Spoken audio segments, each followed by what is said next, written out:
7 اور 8 اگست کو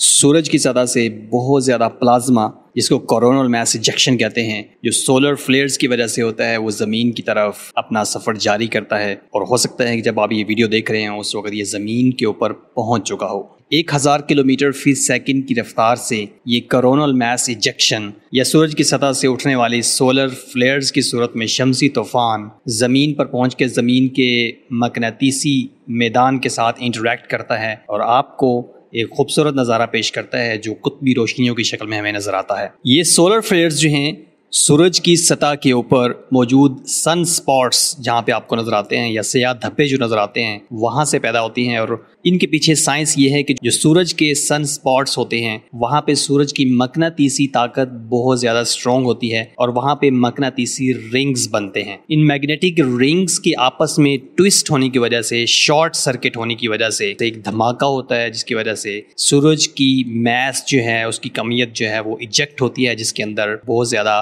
radio active charged particles ہوتے ہیں جو ہزاروں کلومیٹر فی سیکنڈ کی رفتار سے سولر سسٹم کے سیاروں کی طرف اپنا سفر جاری کرتے ہیں، اور جیسے ہی وہ زمین کے پاس، زمین کے مقناطیسی میدان میں پہنچتے ہیں تو یہاں پہ بہت ساری چیزیں آپ کو ہوتی ہوئی نظر آتی ہیں۔ سولر فلیئرز جو ہیں وہ بیسیکلی 5 ٹائپ کی ہوتی ہیں، A B C M اور X۔ یوزلی B سے لے کے X تک ان کو میئر کیا جاتا ہے۔ A اور B کلاس بہت کم انٹینسٹی کی ہوتی ہیں، اور جو زیادہ کنسرن کی بات ہوتی ہے وہ M کلاس اور X کلاس ہوتی ہیں۔ اب X کلاس جو ہے وہ M کلاس سے 10 گنا زیادہ انٹینسٹی رکھتی ہیں، اور M کلاس کی اسی طرح 10 گنا C کلاس سے زیادہ ہوتی ہے۔ اسی طرح X کلاس C کلاس سے 100 گنا زیادہ انٹینسٹی رکھتی ہے۔ تو 7 اگست کو X کلاس کی ایک سولر فلیئر زمین کی طرف سفر جاری کرتی ہے، اور پاسبلی 9 یا 10 اگست کو پہنچ چکی ہے۔ اس کے بعد 8 اگست اور 9 اگست کو بھی سورج کا جو سن سپاٹ ہے، سورج کے اوپر اس وقت ایکٹیو ریجن جو سب سے زیادہ ایکٹیو ہے AR3777، یہ ایک ایسا ایکٹیو ریجن ہے جو اس وقت سولر فلیئرز جو ہے وہ پیدا کر رہا ہے، اور اس کا رخ زمین کی طرف ہے۔ اس سے نکلنے والے جتنی بھی سولر فلیئرز ہیں وہ اس وقت کی سب سے زیادہ جو اسٹرانگ میئر کی گئی ہے وہ X1.3 کی ہے، اور یہ جب زمین کے اوپر پہنچے گی تو اس سے جو جیو میگنیٹک اسٹارم پیدا ہوگا، جیو میگنیٹک اسٹارم ان سولر فلیئرز کی زمین کے اپر ایٹماسفیئر کے ساتھ انٹریکشن کی وجہ سے ایک ایسا مقناطیسی طوفان پیدا ہوتا ہے جو زمین کے اوپر بہت سارے اثرات رکھتا ہے۔ سب سے زیادہ اثر زمین کے اوپر یا زمین کی خلا قریبی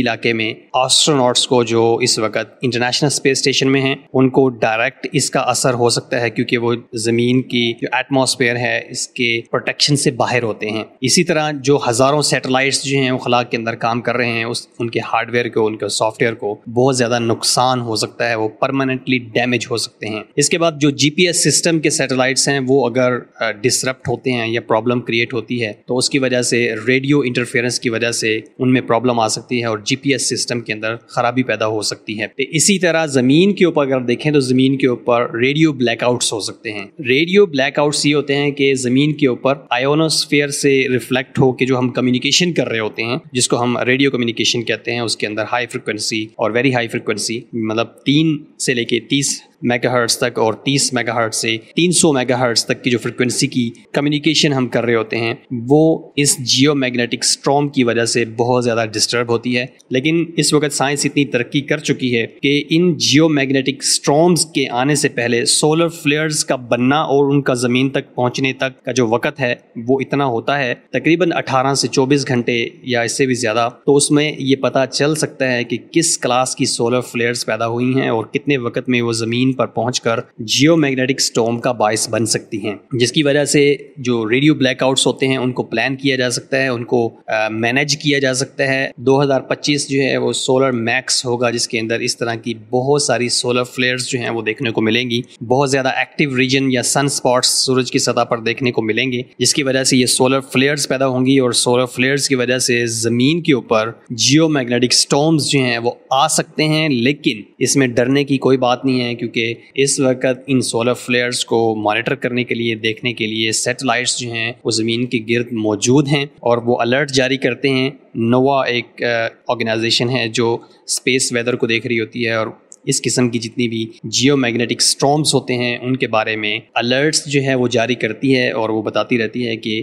کس وقت کس انٹینسٹی کا جیو میگنیٹک اسٹارم آنے والا ہے. تو یہ تھی مختصر سی ڈسکشن جس کے اندر ہم نے دیکھا سولر فلیئرز کیا ہوتی ہیں, سن اسپاٹس کیا ہوتے ہیں, جیو میگنیٹک اسٹارم کیا ہوتا ہے اور اس کو ہم کیسے مانیٹر کرتے ہیں, اور زمین کے ایٹماسفیئر کے اوپر, اپر اور لوئر ایٹماسفیئر کے اوپر یا زمین کے اوپر ان کا کیا اثر ہوتا ہے. ایک بات یاد رہے کہ ان جیو میگنیٹک اسٹارمز کا زمین کے اوپر, سطح کے اوپر ویجیٹیشن کو یا ہیومن ہیلتھ کو کوئی زیادہ خطرات نہیں ہوتے, اور نہ ہی ایسی کوئی چیز آبزرو کی گئی ہے جس کی وجہ سے ہیومن ہیلتھ کو زمین کے اوپر کسی قسم کا کوئی خطرہ ہو. ہاں, اسپیس ویدر یا خلا کے موسم کے بارے میں یہ بہت زیادہ مضر ہو سکتا ہے. Thank you so much for watching. Keep watching Astro ساکی.